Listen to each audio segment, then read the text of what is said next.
ഇന്ന് 24/4/2026 വെള്ളിയാഴ്ച രാവിലത്തെ കേരളത്തിലെ കുരുമുളക് വില കൂടാതെ റബ്ബറിൻ്റെ ചില്ലറ വില എന്നിവയാണ് ഇവിടെ പറയാൻ പോകുന്നത്. കുരുമുളക് വില ഓരോ ദിവസവും മാറി മറിയുകയാണ്. ഇന്നലെ കുരുമുളക് വില വീണ്ടും ഉയർന്നിട്ടുണ്ട്. നമുക്ക് വില നോക്കാം. ഗാർബിൾഡ് കുരുമുളക് 1 കിലോ 721 രൂപ. അൺഗാർബിൾഡ് കുരുമുളക് 1 കിലോ 701 രൂപ. പുതിയ കുരുമുളക് 1 കിലോ 691 രൂപ.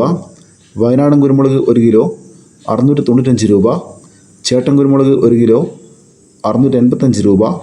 നാടൻ കുരുമുളക് 1 കിലോ 690 രൂപ. ഇന്നലെ കുരുമുളക് വിലയിൽ 1 kgക്ക് 2 രൂപയാണ് കൂടിയിട്ടുള്ളത്. അതായത് 1 ക്വിൻ്റലിന് 200 രൂപയാണ് കൂടിയിട്ടുള്ളത്. കുരുമുളക് വില ഓരോ ദിവസവും കൂടുന്നുണ്ട്. നാളെയും കൂടുമെന്ന് പ്രതീക്ഷിക്കാം. ഇനി നമുക്ക് റബ്ബറിൻ്റെ ചില്ലറ വില നോക്കാം. റബ്ബർ ഷീറ്റ് ചില്ലറ വില RSS4 1 കിലോ 238 രൂപ. RSS5 1 കിലോ 235 രൂപ. ലോട്ട് 201 രൂപ. ഒട്ടുപാൽ ചില്ലറ വില നോക്കാം. 78% നിരാശില ഒട്ടുപാൽ 146 രൂപ. 74% നിരാശില ഒട്ടുപാൽ 138 രൂപ. ലാറ്റസ് 222 രൂപ. ഇന്നത്തെ റബ്ബറിൻ്റെ വില രാവിലെ 8:30 അപ്ലോഡ് ചെയ്തിട്ടുണ്ട്, കാണാവുന്നതാണ്. ഇവരുടെ വീഡിയോ പൂർണ്ണമാകുന്നു. ലൈക്ക് ചെയ്യാൻ മറക്കല്ലേ. Thank you.